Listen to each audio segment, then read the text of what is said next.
Neil McEvoy Propel in Grangetown. Imagine having a beautiful back garden like this, swimming pool, decking, and living next door to this. You can see the state of the property next door, rubbish dump there, boards out on the pathway.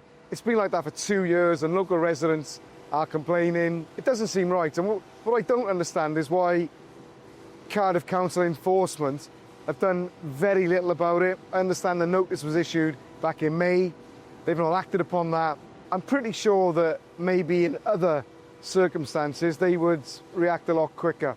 I remember back in 2017, I had a big board up of my name advertising me actually.